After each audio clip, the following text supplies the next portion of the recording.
Hello, and welcome to Recent Activity, your new favorite entertainment review podcast that attempts to cover every film, every show, all at once. I am your co-host, Andrew Morgan.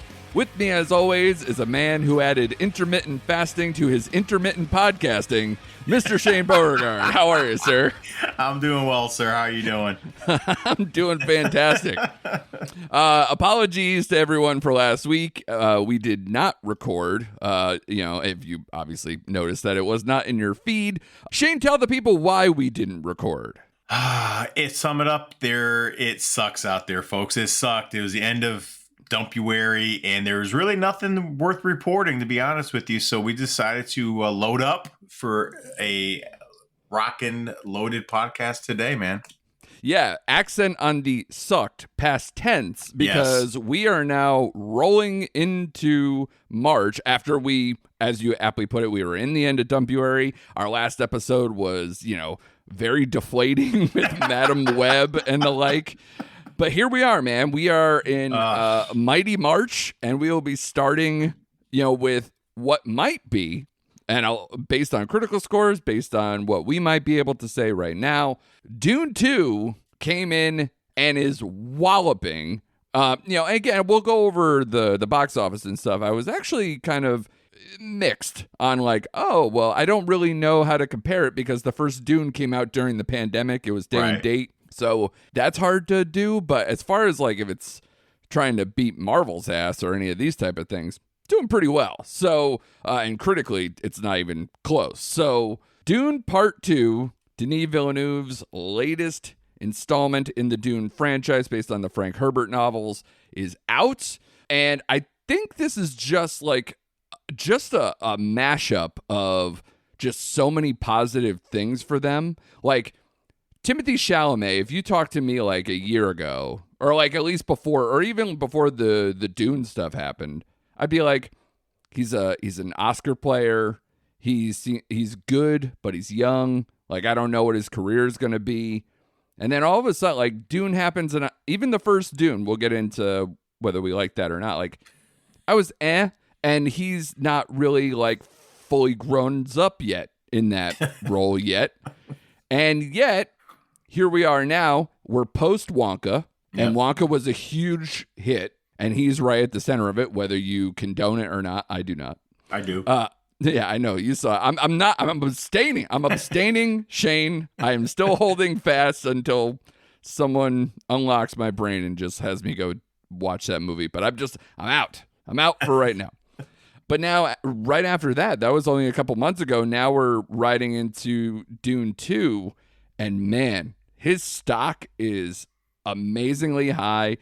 His performance in this is so much more robust and commanding and everything else. And it's just everything for him. And just as we'll start here, Shane, and you can take it from here. The first Dune we've talked on record, I was bored largely. I thought it was, for how much, some of the machinery or, the war stuff was good or whatever. I thought it was bland in spots. I thought when Jason Momoa was one of your favorite parts of a movie, you got to be like, how good was this? And I saw it again, IMAX, the whole deal. The first time I saw it this time in IMAX. So it was same, everything else, theater experience, not at home. And this just was night and day. I literally wrote in my notes in the first 20 minutes, I was the first 20 minutes, half hour of this movie is better than all of Dune 1. It is. Wow. It simply is. Wow. Because you know what, Shane, and you can appreciate this. We've talked about this you're an action movie guy yourself. I wrote down for the same thing. The first rule of great action movies is blow up a helicopter. And they do it in the first 20 minutes. And it's dope. And even the helicopters aren't straight helicopters. They're kind of this cool mock-up of one, whatever. Yeah. So, yeah, just even added more flavor. Yeah, blow up more helicopters, dude. Just wake me up. Let's go. So where are you, Shane? Where were you on the first one, and where are you starting in with this one? Wow, man. Coming off the top rope on Jason Momoa off the bat, man. How dare you? He was... I was sir. just saying... Yeah, it's a backhanded compliment. Backhanded I understand. Compliment. All right, I get you. I differ a little bit from you on the first Dune, and I've said it before in this podcast, and I just want to stress this. I am not a sci-fi guy by nature. Like, I'll watch some. It's very hard for me to gravitate and lock into like a sci-fi series or movie. Traditional sci-fi, not these crossovers or whatever. I like the first Dune. I understand the pacing, and it was draggy in bits, but I did like the storytelling. I did like the setup they had going for this world. And knowing they were making 2 parts of it, maybe that kind of like softened the blow for me. I'm like, all right, they're going to leapfrog from the first one right into the second one. So I actually did not mind the first one. In fact, I want to go back and watch the first one after seeing this one. And going into Dune 2, man, what an epic fucking masterpiece this movie is. It is. Like, I cannot, it is what the critics say it is. It's like one of the only times I agree with all the, whatever you call it, ass kissing and just slobbering at the feet of this movie. Right. It's warranted, man. This is like an epic sweeping soap, just a space soap opera, whatever you want to call it, man. It's awesome. To use like my deep vocabulary, it's awesome, man. Like, I know. The world building, the cinematography, it's so epic in every sense of the word, man. The scope of this movie, the acting, like, not everyone, like, I thought got the juicy dialogue and the juicy stuff, but Timothy chewed it up. I thought Zendaya, am I pronouncing that right? I've heard Zendaya. I go with Zendaya. Okay, Zendaya I thought she was toe-to-toe with Chalamet's performance in this movie. She was like one of the most grounded characters in this movie, and we'll get into her character as the story goes along. I think you wrote me a note, like we kind of went back and forth with the Florence Pugh thing, and that scene just made me laugh. But I will go into that. I laughed so hard at that scene. Yeah. Yeah. I love when Josh Brolin gets reintroduced in this second part, but man, Austin Butler to me steals every scene he's in. Absolutely. What a villain he plays in this one. I just thought I can't spew enough positive adjectives about this movie, man. It is by far the best sci-fi movie I've seen in a long time. And I wish like franchises like Star Wars or whatever, just take note of this filmmaking and just what it gives to these characters and the story. And we'll dive into it. But my first impression was like, wow. Just wow. I want more of this. I want more. Yeah.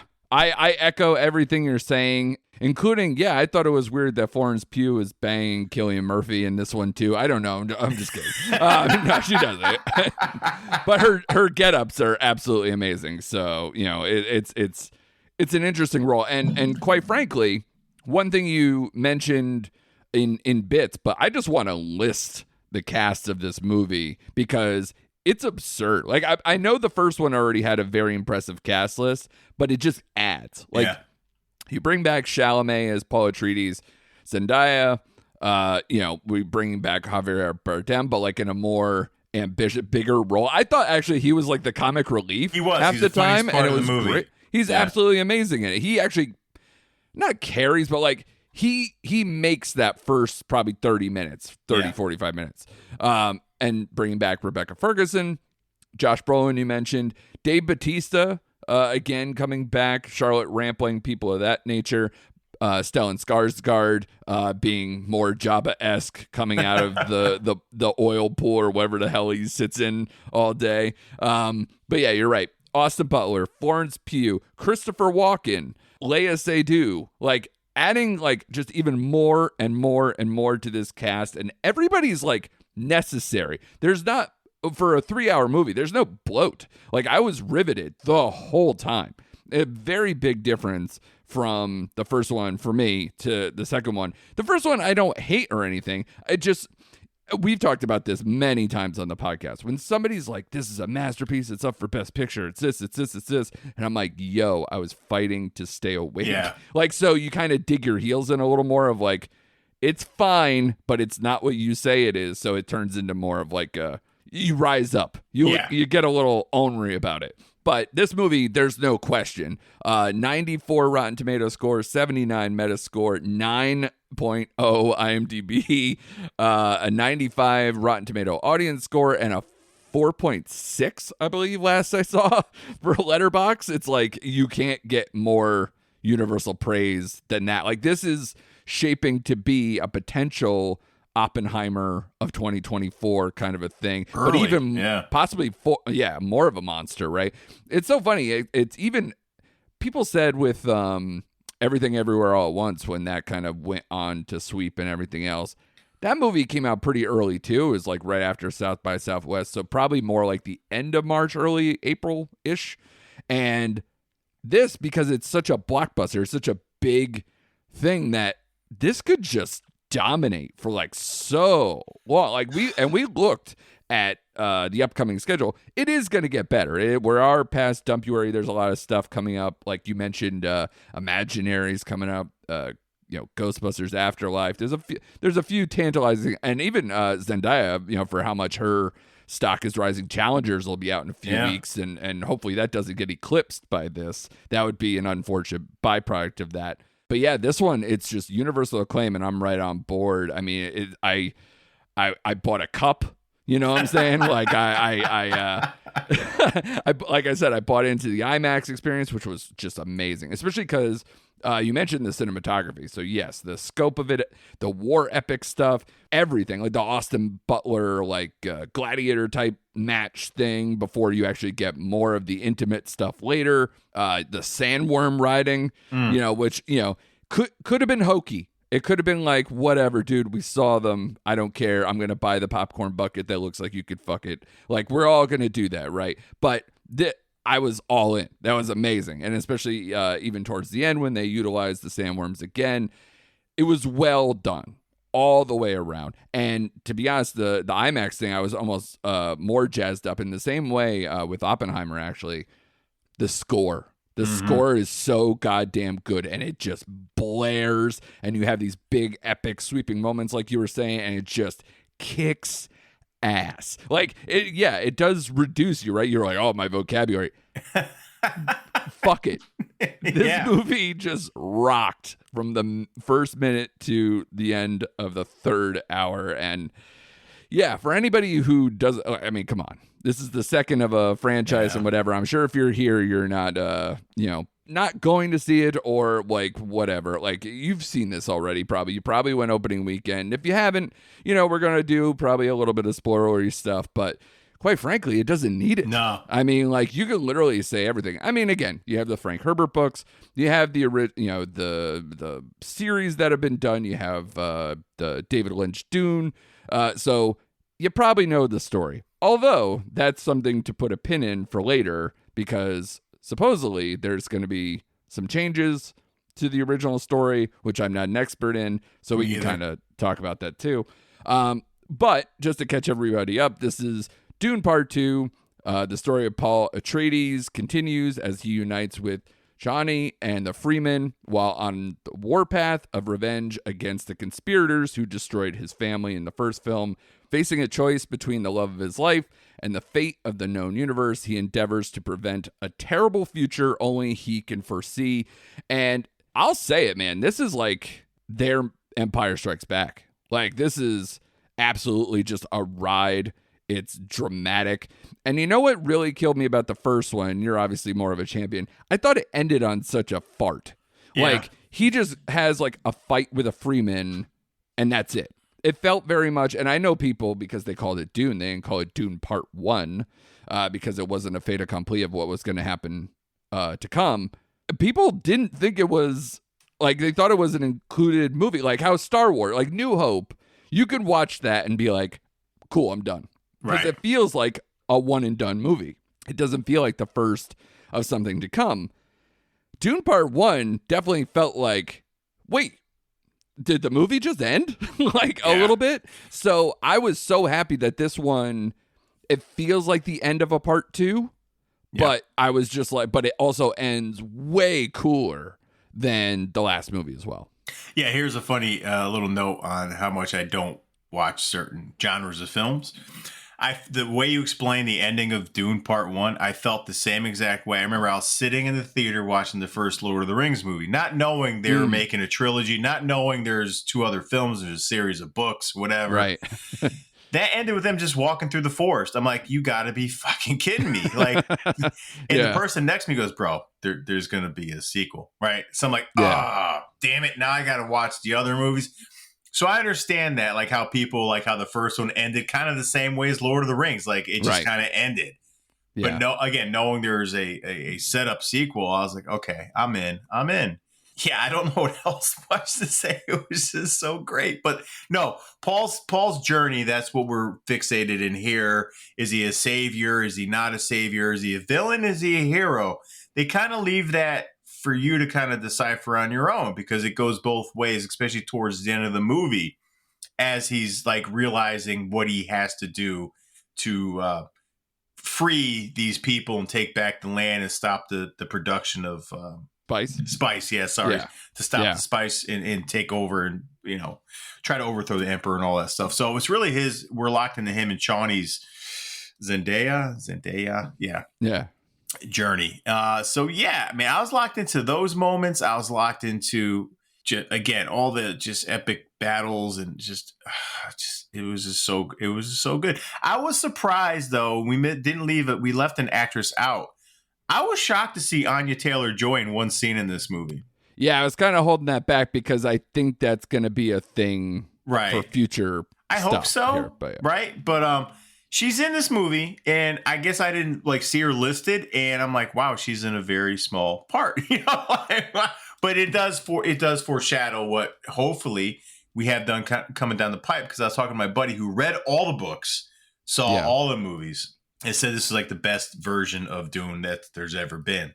And he goes, he hasn't heard if they're going to make a third one. And I'm like, God, I hope so. Yeah. Based on, and we'll get into the box office stuff because you mentioned it at the top. Globally, it domestically it did fine, but globally, I did read where the budget was 190 mil, which I was kind of surprised it was that low. I don't know. That sounds about right. But again, they use every ounce of it. Yeah, they do.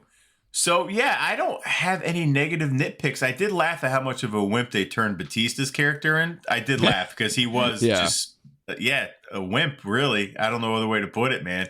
He's just ineffective. Yeah, you know? That's a better word. There you go. For such a big hulking guy, he gets reduced to, like... shit in this movie. Well, because they don't free the beast with him. Yeah, like he's just kind of a tactician, which is not what you want out of him, and obviously not. It wasn't his strong suit. They just kind of put him in that position. But yeah, it's interesting. Like Austin Butler kind of takes over that role. Okay, so let's back up a little bit, right? Okay, yeah. Sorry, because I'm all over the place. I'm so excited. No, I know, and I'm there with you. Stellan Skarsgård. His character, who notoriously is just a fat lump of crap that almost feels boneless at times, he procreated? Yeah, I missed that part. In fact, I went over to my buddy. I was like, do I need to watch the first one? Did I miss anything in the first movie? He goes, no, they don't mention that at all in the first movie. So I was like, oh, okay, whatever. Yeah. So, I was shocked at that. I was grossed out by that. And that, if anything, took me out of the movie where I was just like riding with it. I'm like, this is amazing. And then I went, wait a minute.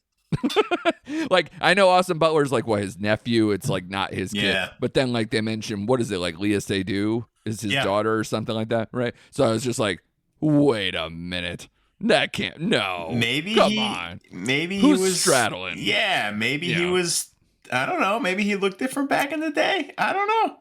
Yeah, I don't know enough about his character to be like, is that little tub like keeping him alive? Has he always been like this? Or is it like he used to be like some strapping soldier and then now he's Austin just Butler, right? Yeah, and now he's just kind of like melting away as age has gotten to him, and it's the only thing keeping him alive. I don't know. Yeah.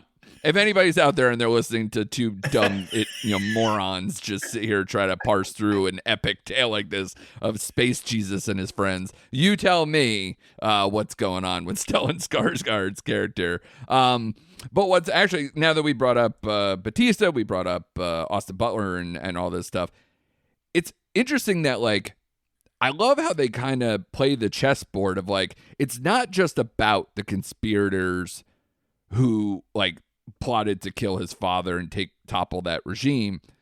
It's everybody. It's like everybody around him. They bring in extras, like you said, like Austin Butler, like added characters that come through. The mother is kind of this weird, nebulous, duplicitous, kind of untrustworthy character as time progresses. What did they call themselves? The women who are kind of these witches of sort. Reverend Mothers. I think Reverend that's right. Mothers, Yeah. So like, there's like a whole gaggle of them. It's kind of like, this, I don't know, devilish, spiritual, like almost like wrapped up like deity types. And they're playing their own little chess game themselves. You know what I mean? Amongst each other and with Paul and all this other stuff. So it's interesting to watch that happen too. I think there's so many layers to this movie versus the first one I thought was a lot more linear, or at least it downplayed some of these other things that strengthened a lot in the second movie. That's what I think makes this one so much better. It really dives into, you get the hero journey thing with the prophet stuff kind of being in the background of Paul being amongst the freemen, and then obviously having to literally do these, what they seem as impossible tasks to kind of show his mettle for them, but then also kind of like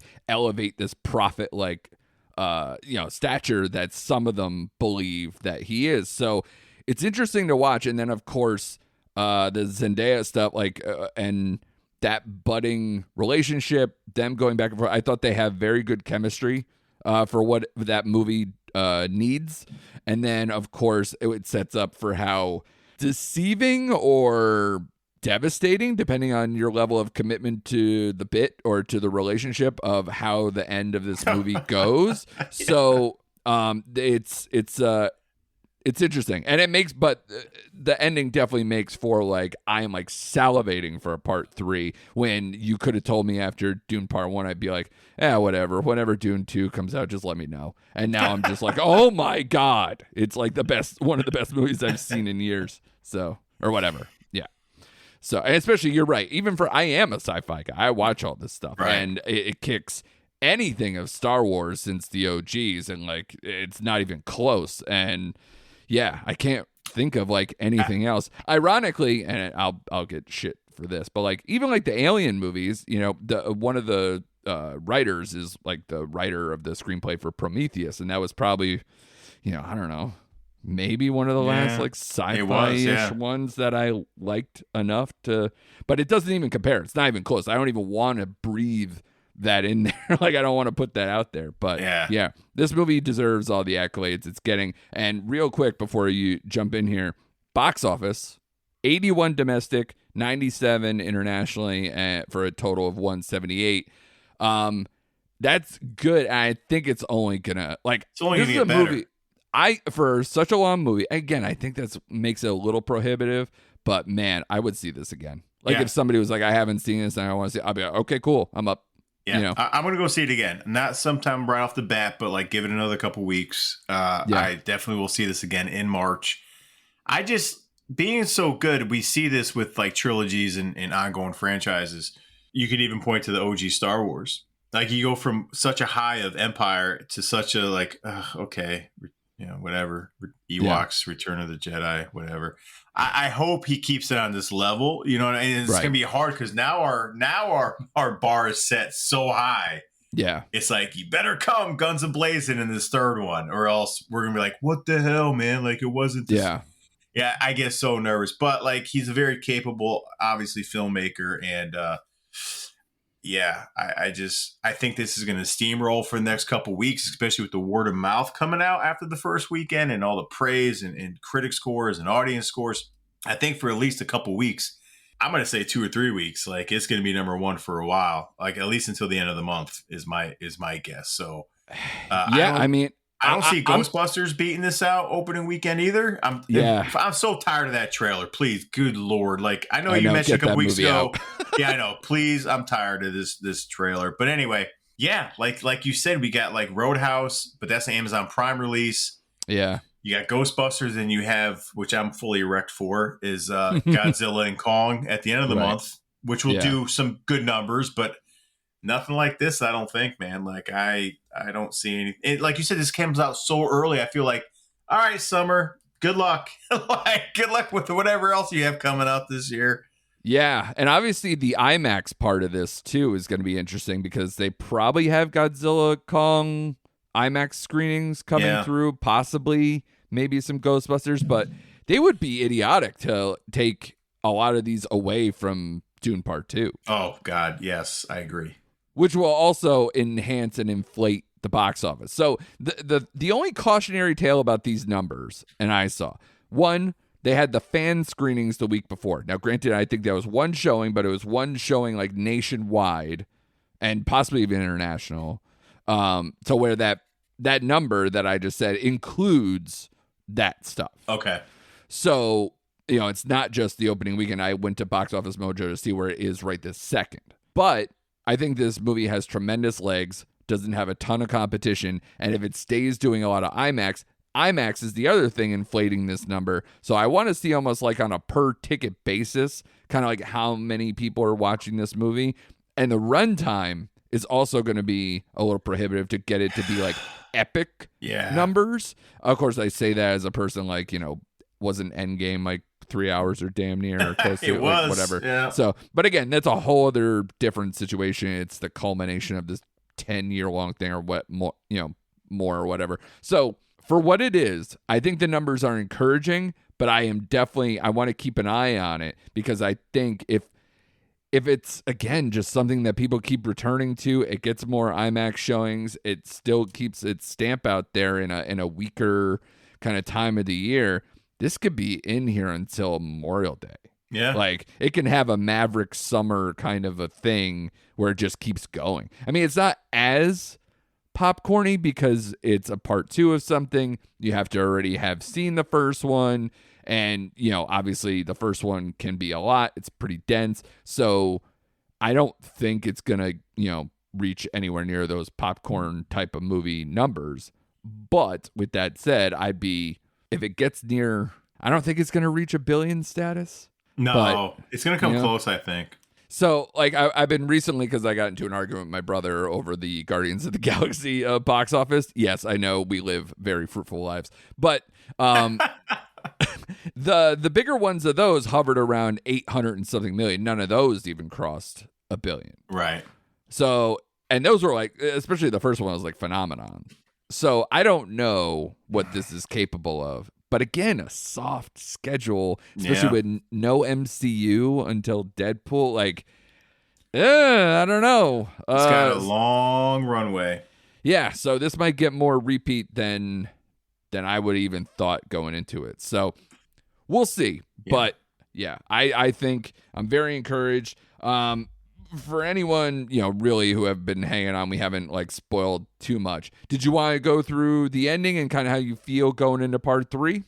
Sure. Just a quick note on Timothee Chalamet, right? Because a lot of people like him. I like him. I'm a big fan of his, right? I've seen everything he's in, generally speaking. But a lot of my clients or past clients were like, I don't know if he could carry out this kind of... He pulls off like the action scenes very well, better than I thought he would, especially like the hand-to-hand combat stuff. Yeah. I'm like, this kid is like legit. Like, I don't think there's anything he can't be put in and not do an extraordinary job doing it. Yeah, I mean, it helps that he's wearing battle armor. Sure. Because he's got a scarecrow body. Yeah. But, you know, because he looks like he'd get blown away by that wind storm that he has to get into. But, right. Yeah, I agree with you. I think this is the thing that's really going to make him like a true star, like Wonka walked so Dune 2 can run. Right. If that makes any sense. For sure. He's hitting all the quadrants now. He's actually done a pretty good job of kind of planning his career, you know, building on the backs of like Oscar level performances and then kind of coming through with blockbusters after blockbuster in a very short amount of time. That's huge. But I agree with you. And furthermore, actually, just to talk about Denis Villeneuve, I always thought with him, I thought, you know, he's a really stylish, intense, really well-crafted director. And especially when it comes to action stuff, though, I always see it as the caveat. Like, say, I compared Dune to, like, Blade Runner 2049 that he did. Yeah. And that movie is, again, beautiful. You take like frames of that, you can hang it in an art gallery. It's amazing. Great stuff. And has moments where you're like, this guy really knows how to put together a movie and everything else. However, I was also bored by that movie for large parts of that movie. So to me, if I held that and Dune together, I was like, this is who this guy is. And I think this movie, even for him, who has like a very, well-regarded career, I think this even shatters a potential glass ceiling for him, that he can just like, he could write the check. He's there. I agree with you. I agree with that. What you just said, that's a perfect way to put it, because I won't drag this point out too long, but like I thought in similar early films with Christopher Nolan, it's like I love everything he does. You can hang up stuff that he shoots, but then there's certain aspects like the fight scenes, like terrible. He doesn't know how to shoot action scenes, like hand to hand. You go back and watch Batman Begins, the train with Ra's al Ghul and Batman. Like, you don't know, like, it's a terrible filmed fight scene, right? It's just, other people can do better, yes. Yeah, but I think he's kind of like from that leap to like what he does now with some of the action stuff. I'm like, okay, like he's got a grip on it. Kind of similar to what you said about Dune and Blade Runner to this film. It's like, okay, he took that leap. He took that extra leap to like, wow. Like, like I said, give me more of what he has to offer, man. Just like you said, write him a blank check. Like, just come back with something good. Yeah, for sure. And honestly, I don't want to get derailed too far on Nolan, but like I thought Oppenheimer was kind of like him coming back to what I think is his bread and butter. Yeah. Like, don't get deep into the weeds with action stuff or space or this stuff. Ground level it, make a solid drama. You know how to make a montage better than anyone I've ever seen. You always get the most epic scores. You know how to shoot the hell out of a movie, and you know how to get it to a fever pitch that everybody is just locked in. You just have to end the movie well with Nolan. Yeah. And that's why, like, I thought he started so hot with Memento that, like, he could do no wrong. And that was, like, small as small can get. And that was amazing. And now he's trying to do the same thing, but just on such a bigger scale, that, there's only like him, Villeneuve. There's very few that like actually have this type of budget and scale for being like kind of riding both sides of their career of like, they know they can do the Oscar stuff and they can also do something with massive budget, size, and scope. Yeah, I agree. All right, so let's go bust into the I guess the ending here, I guess, if you want to go into that. Yeah, so obviously for anyone, turn this off if you don't want to obviously get something very, very spoilery, but I found it interesting, your girl Flo kind of being tossed up as, so you have Christopher Walken there, who's the current emperor, right? And then that's his daughter is Florence Pugh, who's tied in with the Reverend Mothers, but isn't an actual Reverend Mother, or at least maybe not on the level of some of these other ones. She's kind of like in training, so to speak, or it feels like she's not on that level, but she's kind of being used as a pawn, especially in the same way Léa Seydoux was kind of being this seductress and not fully at the level of some of these other epic Reverend Mothers, like Charlotte Rampling's character, or even Rebecca Ferguson as the movie progresses. And then you have this epic showdown where Austin Butler basically has to be the champion, like as in almost like old school medieval times champion for Walken, because Paul Atreides has basically annihilated them strategically, took out their armies, and kind of has stormed the castle, as it were, and is basically about to murder this dude. And, they have to have a one-on-one battle to see who kind of wins the rights of, who's going to kind of be the new leader, the new emperor in this land that they've created, especially after killing his dad and everything else. It's like the fighting for the rights of who commands it. And it isn't even the end of that fight, technically, by the end of the movie, because we have the other, did they call it the five families, or am I being a mob jerk off? Like, they call it something, right? The high families, something like that. What they call them? I should have written it down. Yeah, I should have. It wasn't. It wasn't families though. It was shit. Now you're gonna make me look this up. Yeah, but you understand what I mean. So like, there's more to come even with this situation. But basically, him ride or die with Zendaya the whole movie, and then has this fight, and then is like, cool, I'm going to take your head, and then I'm going to ride off with your daughter after I do it, too. And I'm going to rule with her after it happens. And then you have this ultimate, like, and it's not even a love triangle. It's like kind of like forced love triangle on top of you just ended this epic battle where, you know, Chalamet fucking stabs out Austin Butler, and it does the callback to when he kills one of the other Atreides in the gladiator battle. So well staged, so cool. But now you're just sitting here like salivating, like, okay, you have the throne, now what? And you have all this stuff still coming at you, as well as the Freemen are like your army basically behind you. And are you going to backstab them because you just backstab Zendaya? It's got so much texture and layers that I'm just like, yeah, fuck yes. So this movie just ends on such an epic moment. I love the ending. Yeah. And they're called the Five Houses. 5 houses, got it. There you go. Hey, no, whatever. I laugh so hard, so I can spoil this now. Like you said, when he goes to the Emperor and he got his champion or whatever, and he basically is like, I love you, Zendaya. And he's like, I'll take your daughter. Like literally after he spits that line out, he's like, I love you. We're together. I'll breathe my last breath for you. And he turns right around. He's like, but I'll take. Yeah, I was like, I'll take her.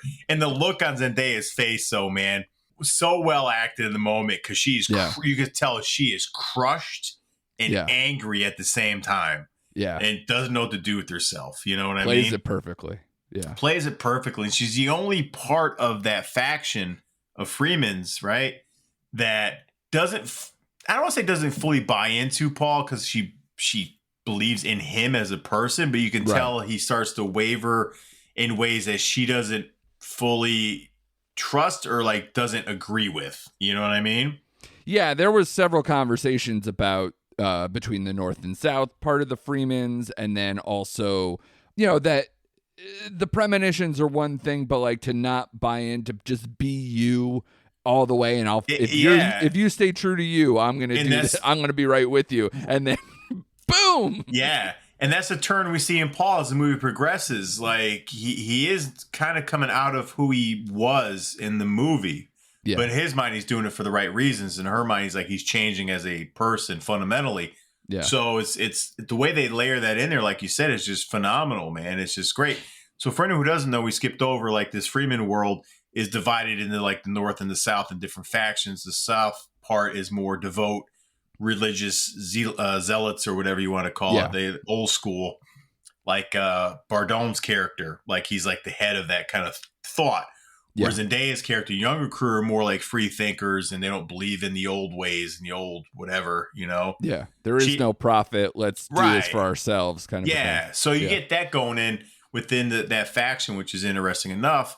And Paul's thing is like, I can't go south. And, you know, he does. But yeah, I the ending to me, because one of my clients who saw it was like, it just ended kind of like the first one. I'm like, no, if we didn't get another third Dune, I would have been satisfied with the ending of Dune because of what it accomplished and what it set up for possible future movies. But if it was end, I'm like, all right, he took out the Emperor. He's demolishing the houses. He's setting things right. I would have been happy with that, right? Yeah. So I liked the third act of this movie. I thought it was great. And I loved the duel between him and Austin Butler. I just thought it was phenomenal. Like I knew Paul was good. Yeah. It's just so great, man. It just, And I think the underrated part of this movie, because I don't think we said his name much at all, is Josh Brolin. Yeah.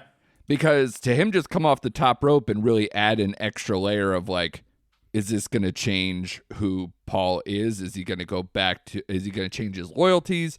Because it's bringing back his old life, people who survived the toppling of his family, who is still around that was in his inner circle, and Josh Brolin comes in and you just go, all right, we're talking nukes, we're talking like instantly, we're talking, you know, war chest, you know, all this stuff, and it just gets upped a level, but it really adds to the just one more person in his life that's like, can you trust him? Yeah. So that's, I think, the best interweaving. Like the score just drives everything, and there's just every bit of chess pieces all the way around him, including Paul, because Paul's the wild card because they never meant for him to survive the toppling of his father's regime, and then they were scared of what the capabilities of that family is. And so you have that, and then everyone else trying to just knock him down to get back to status quo or something they could control.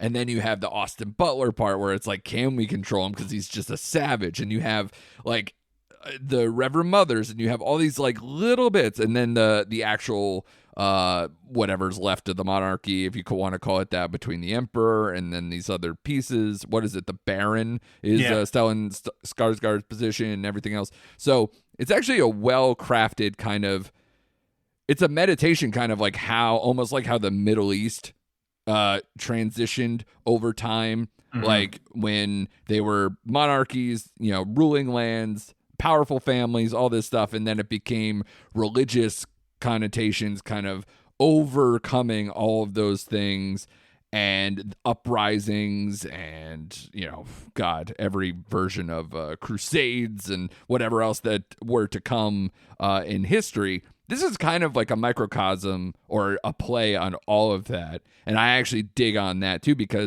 but they're doing it not in a boring way, in a historical, one-to-one way. They're just doing it in just this impressive, epic, badass movie way, and that's how we like our stuff in America. We like to be entertained by our history, right? We don't want no documentary.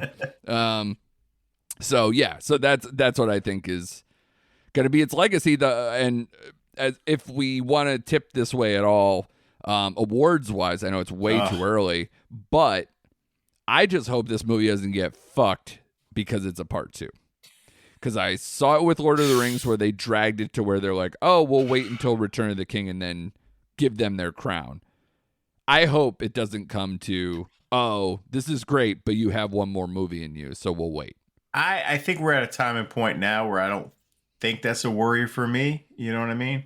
Yeah. Considering like what we have in the pipeline, I think we'll be talking about this movie in certain categories by the end of the year. I would think so. I mean, like The Crafts is just going to keep it alive forever. Yeah. But yeah, I wonder if, people could be petty. I mean, listen, I thought honestly, for what the Metascore is 79, I thought it was going to be way higher for what this movie is getting championed. And I've seen prominent critics where they're just like, no, it's the same old story. It's the same as Dune 1, has the same problems. And I go, are you fucking insane? See, I think those critics, and who knows what they really think, but I think a couple of them, I don't know, I read a couple after I saw this movie. I'm like, are you just saying that because you want to be that guy who's standing on this island? Like, you don't want to go with everyone else because there's it's always fun and awesome. People, but, I think there are a handful of people like, you know what? I don't care how great it is. I'm just going to say it's blah. And here's my review. I gave it a rotten mark on Rotten Tomato. Come read my article. You know what I mean? Like, right. Yeah. Yeah. That's wild too. I didn't even think about that it doesn't have 100%. That's pretty amazing. I almost want to go back and look at what Oppenheimer's was and everybody else. But yeah, it's interesting. It's interesting to see. And we'll obviously have many, many, many more months to come, especially because Shane, this upcoming weekend, is Oscar weekend, which I always say is way too late in the game for anyone to enjoy, because we already kind of know Oppenheimer's going to win. Many of these other awards, it's like we already know what's going to happen. So there's a few things up in the air. I'm going to watch the ceremony, but yeah, I'm not like, ooh, man, what's going to happen here? They should have done, I always think they should have it in January. Yeah, I agree. I agree there. Keep it on the right. I know you guys stage campaigns and whatever, but part of me is just like, no, absolutely not. No, screw you. Do it. The week between, which I think the Golden Globes did, if I'm not mistaken, the week between the AFC NFC Championship and the Super Bowl. That weekend that was reserved for the Pro Bowl that nobody watches, that should be the weekend of the Oscars. Yeah, I agree. And hell, even do it on a Saturday instead of a Sunday, but they always call it Oscar Sunday. I get it, whatever. Yeah. But I'm in. This is gonna see. This is go. I'll just say, give me 60 seconds. I'll say this about critics because this is driving me crazy. It's gonna get you upset too. So Oppenheimer and Dune 2 are 93% critic score. Right? Oh, it went down because I had it as 94. So right, should be higher. Okay. Should be higher. Sure. Bottoms is at 90%. 90%. Yeah. Shouldn't even be in the same fucking sport ballpark, country, world, plant, whatever. No. 93%, 90%, and they're not even fucking close. That's what upsets me about some of that stuff, you know? I know. And it's so funny. I realize I do this too. We are critics, Shane. Yeah. Hold yourself up high. We've been doing this for fucking years, man. Let's hold ourselves in some esteem. It's certain critics ruin it for everybody. So yeah, but we're in on the party. We love this stuff. Oh yeah. So now here's the spicy meatball rating time, kiddo. All right. You want to kick it off? I'll go first. Because I'm a little on the fencey, but I shouldn't be. No, I'm not on the fence. This is the first of the year, March 4th, 2024. It's a 5. It's a 5. Yeah. It's my first 5 of the year. Right. Not even debatable. I had a small thought. Should I give it a 4? No, it's a 5. I can't nitpick too much in this movie at all. Yeah. It's a 5. I just want to know, because again, I'm going to probably go back and watch too. I can't believe the leap from the first to the second, because usually it's like, all right, no, I like this story, so the second one's just going to be a better version of the story I already like. This is like huge leaps and bounds. Like the first movie, I think at best I gave it a 3.5, and that was mostly on crafts. So I can't fathom the fact that I'm doing a 5, but I'm with you. I'm right there. All right, so I went back and looked. I gave Dune 1 a 3 out of 5. Right. So there you go. Yeah. So this is what I'm saying. That's a huge leap. Name any other franchise that you're just like, I love it, but like one is just so much better than all the other ones. And I wasn't like super jazzed to see the one that was the best one. Like that doesn't exist. You're right? Yeah.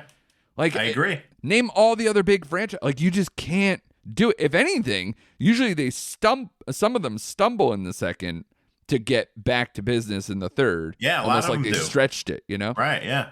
This is the complete opposite. So it's wild. And I'll be grateful if we get a third one that's as good or anywhere near and really slam this story home. So I'm with it. Love the double 5s. It's a great way to start the March after we are just dying for 2 months. Where you've been keeping track at all? You've been letterboxing. You've been nerding I do. All that stuff. Like, do you have if you had to pick before Dune 2 came along, what was your favorite best reviewed movie of this year so far? Oh, if you had to think about it. Put me on the spot. All right, hold on real quick. Just give me 1 second here. Because I started now because we're 2 months in. I made my favorite fictional films of 2024. Now, granted, I didn't do Sundance this year, but I only have 3 movies that even qualify because it's the better of the 3/3.5 and up categories. Yeah. Oh God. And spoiler, this is the first of those movies to be on our podcast. Yeah. I mean, I'm looking just briefly. I gave a 3.5. I think it's the highest rated score I gave up until this point. Which was what? Suncoast. Okay, which is a movie we haven't even talked about yet. So, yeah, that's interesting. So you would have said, well, what you watched this weekend, right? So you had a pretty solid weekend, right? Yeah, but it was more TV kind of stuff outside of Dune. Right, for sure. But I'm just saying, as far as best of the year movie stuff, you're just getting into the swing now. Because Suncoast was a Sundance movie that's already out on Hulu, and now we're seeing Dune out in theaters. So yeah, we're starting to piece that together. My best movie of the year would have been Orion in the Dark, the animated movie written by Charlie Kaufman on Netflix. So, and that again, I think I gave a 3.5. So that would have been the highest before we're just slamming 5s down the table. Right. So, and that movie Marmalade that I told you. You did tell me that. That is on my list. Right. That's on, those 3 movies are probably my favorite of the year, and it's not saying much, but like because there's been a lot of meh or bad. So because again, that time of year. Yeah, But, I'm looking through January and February, and yeah, I mean, I gave Beekeeper a 3. Like that's kind of where I'm at right now. Exactly. Yeah, it's a tough beat. Sorry, Jason. Yeah, but so that's all we got for this stuff here. Did you want to just real quick, like, there's some shows premiering that we've kind of liked that we want to just throw out there, just early impressions, and then kind of get on out of here? Yeah. So you can start with Shogun. Shogun just dropped its first 2 episodes. It's an FX on Hulu premiere for that platform. What do you think? But like, this is another kind of like epic war setup, religious stuff. Apparently that's all in the brain, right? It's all in the brain, but it's again, like, to keep it real brief, I mean, it's an epic show. You could tell FX dumped a lot of money to it. There's a cast that we really like. I mean, just really like. I watch it. We both discussed. We watch it with the subtitles. Now, people, you can change it to English dubbed, but I do think you'll lose something if you do that. Just try to hang with the subtitles, man. Agreed. Yeah. Again, you got the Portuguese and the English angle. They're occupying, like, it's hard to like just talk off the cuff, but no, it sets up to me almost like a Game of Thrones, because you got these 5 lords eventually trying to vie for the ultimate, like, shogun, or like the one lord that everyone kind of like bows to or whatever, take over Japan, right? Yep. But you got the subplot of the Portuguese and Spanish kind of dividing up Japan into their own whim, which the Japanese doesn't even know about at this point. So it's like. And it's the catapult or catalyst is the English sailor they find in the first episode, who honestly reminds me, he at certain angles he looks like Ryan Phillippe. I don't know why. Like, if him and Andrew Lincoln had a baby. Yes, yeah. But no, like, he's the catalyst of this show so far because his knowledge and what he brings to the table. But no, it's an epic. Well shot. Just, I love it so far because you can see what they're setting up for future episodes. And man, let's go. It has one of the most brutal deaths I've seen in a long time in the first episode with the big pot of boiling water. I was like, wow, that's like straight out of Game of Thrones right there. I was like, if you want to know everything about this show in terms of like brutality and almost like weird dark comedy of sorts in times, because there's a lot of funny moments in here, whether intentional or unintentional, having a man boiled alive, and then they improvised a poem about him after he died the next morning, after he like slowly boiled overnight in agony that the whole village could hear. And they're like, that didn't go great. Let's do a poem about him, and like asked him to do it right then and there. I was like, this show is whacked, and I love it. Real quick, as far as like dialogue stuff, remember how I kind of teased to you whether it was that I was like any like line of dialogue that I could have used to integrate your opening intro in our show today. The line was, "Here we are, 12 shit-smelling but generally able-bodied Protestant scoundrels." And I was going to loop that into, you are one of these shit-smelling but generally able-bodied podcasters out there. So that would have been nice. And then, of course, after that, a guy gets pissed on. Oh, yeah, that was hilarious. We have nudity going on with some kind of like almost a cuck situation with one of the lords. You had that going on. And then also one of my favorite quotes, "Sorry about your sack of shit, lord." That he just screams at him. Which again, hilarious. I'm like laughing while watching this intense war epic kind of show. It's great. Amazing. Yeah. It's God. It's literally almost like a mob thing. Yeah. Like, but it's just, obviously a much different time. So this is interesting. I'm definitely looking forward to it. I caught the first episode of The Regime, the new Kate Winslet show on HBO, done by Stephen Frears and Will Tracy, I believe, are the showrunners, writers of that one. So a lot of like Succession background and some other shows that make sense. It almost has like, I don't know, it doesn't play exactly like a comedy, but it's like a dark, weird, twisted show that is very intriguing. But I can also see people watching it and going, what? No. Like, it's just so dumb. Like, because if I give you the elevator pitch, I don't even know if I could do it. Like, you've seen the commercials for it because they played it forever with True Detective. I mean, like, it's basically a show about a small country in Central Europe that has like cobalt mines that like the U.S. wants to use and exploit, and they're trying to use them. But basically, the country is run by Kate Winslet's character, who is essentially like her dad died of a lung disease that they couldn't exactly figure out of like how or why he died. So she's like, they hire a soldier to follow her around to test the humidity levels of the air and the air quality, and like they strip the palace for mold and all this stuff. Like, she's just uber obsessed with like not dying of the same stuff her dad, and she's just bonkers, but she's the head of this country, and they have like negotiations, like real political negotiations. So it's like it's just a comedy of errors, like surrounded by like just a country trying to do their serious stuff, and it looks like it's going to be a commentary basically on, you know, U.S. international relations and how we come across other countries and what we do to other countries and how other countries can respond. It's interesting. I'm in at least for another episode. If it still continues to be like a little baffling, I don't know where I'm going to go. But I think looking at the previews of where it's going to go, I'm in. I'm still in. Okay. Yeah, we'll see. And again, these these series are usually pretty short now. So like, what do I have to hang in for like 6 to 8 weeks? What am I doing? You know. Right. So that's not going to be too bad. Anything else you wanted to toss out there before we get going? Yeah, real quick, and I'll keep this brief. If you haven't seen, I mentioned it, my only 3.5 of the year, one of the better movies is Suncoast. You can find that on Hulu. It's a coming-of-age story starring Laura Linney, Woody Harrelson, and Nico Parker, who is in a couple episodes of The Last of Us, and it's basically, I found out it's a true story. First-time director, it's Laura Chin. It's kind of her life, where she has a brother in hospice. He has a brain tumor, cancer. He's been in a coma.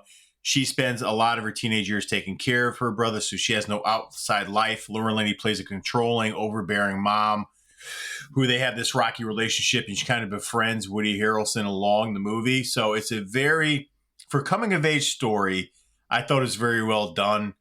I loved it. The only parts that don't work is her trying to interact with some of her high school friends. I thought, I could have done a little without. But the bond between her and her mom, her and her brother, the family dynamic was great. Woody Harrelson, I wish there was more of him in this movie, because he really, when doesn't he shine? He's so good. Yeah. He's so good. But I love this movie for you can find it on Hulu. And even though you know the end's going to come, because you know her situation is still kind of like hits you in the guts, like, oh, like, so you got to be in the right headspace, because it's not the most uplifting movie you'll see this year, but it's well worth your time. Please seek it out on Hulu. Is Suncoast. Yeah, that's definitely on the list. I've heard recommendations from you and others, so I definitely will be seeking that out. Real quick, I caught Drive Away Dolls. This was Ethan Coen doing his solo act after Joel Coen had Tragedy in Macbeth. Just even, what was that, a year or two ago? At this point, he co-wrote with Trisha Cook, his wife, and you could definitely tell it's an okay movie. It has some fun spots. You can tell that the script was originally written in 1999, because you can kind of tell that era of the Coens and how that dialogue really works. And you can also tell that Ethan, in the dynamic of the Coen brothers movies, is the more outlandish guy, because there's so many odd characters in here. There's probably more dildos in a movie than I've ever seen in my life. It's a kind of like a, I don't know, a lesbian romance of sorts. It's like this quirky queer comedy of sorts that I don't know. It's like a mistaken identity. Like they end up with this briefcase that's, the MacGuffin and like that they're carrying around while they're also trying to go on this road trip to kind of get away from, some of like to basically have one character kind of like come out of her shell and spread her wings a little bit. And then another character who's more of the free spirit played by Margaret Qualley. She's just like a full tilt, sexualized, like I said, free spirit. Like she's just this insane character. Is kind of the opposite. It's like an odd couple road movie that just ends up going into a little bit of political stuff, a little bit of mob-ish kind of stuff, or like crime stuff with the typical kind of Coen-y stuff where it's like these mobsters hunting down this thing, and while unassuming people, weird people have it. It's got a little Raising Arizona to it, but like not all the way there. It's not fully baked in my eyes. And, there's some decent performances, but I was watching it and I was just like, it felt like it was missing a half. It had a Joel Coen size hole in it. Gotcha. So for Joel Coen, for anybody, he's like he's one who gets credited more with shooting and directing the Coen brothers movies, and you could tell he went to film school. He was this like, he's a very studied guy. He loves that kind of stuff, the cinematography, everything else. Ethan's obviously more of the, like, again, kind of the free spirit, a little crazy, a little, nutty, trying to throw these kind of extra things. And I think the balance works great. The Coen brothers are one of my favorite directing tandems, or even just directors of all time. I miss them though when I was watching this movie. I missed that collection. I missed that cohesion to really kind of drive home a story. But it definitely feels closer to like your Intolerable Cruelty or Burn After Reading era than it does like anything before or after it. So Gotcha. It was meh. So Okay. if it comes on PVOD or something, or I would wait for streaming, basically, Okay. if you're interested in this. And also, I'll throw real quick, I know we're real late in the game, but Mr. Spade, Monsieur Spade, that I was kind of going through, that ended the same weekend as True Detective, which we covered last time. It's probably, and again, it will probably get eclipsed really quick, but, this show, the dialogue is so good. It's extremely dense. Clive Owen is incredible. There's a lot of good performances. But obviously with the heavy French and everything, and the like political gambits and all this other stuff that ends kind of in this very, because it's a follow-up to the Maltese Falcon, it kind of has that kind of bizarre, twisty, almost too wrapped up ending of like people in a room pointing fingers, where like the rest of the show didn't completely match. So the finale didn't exactly land the way I had hoped, but I still say this is one of the better shows of the year. So as like a total, I'd say it's well worth watching. But, another finale that kind of was like, okay, but not landing the way I hoped, especially for a show that I thought started excellent. And then as it got bigger into like political ambitions or like chasing this child who becomes this, political football or what have you, that's when I think it got a little too big for its britches. But Clive Owen, baby. He was excellent. So I could see him getting more acknowledged than the show. Right. Maybe is going to be its legacy, but definitely a show is worth watching. Okay. Awesome. Yeah. And we need more Clive Owen. We do. Especially after, he was good in Murder at the End of the World, but that show is also very forgettable. So, but good. I like seeing him back really in some prominent prestige TV. Hopefully maybe it leads to maybe a movie role, a juicier one. I could see him in a Knives Out. Yeah. Oh, absolutely. If they did that or something. That would be good.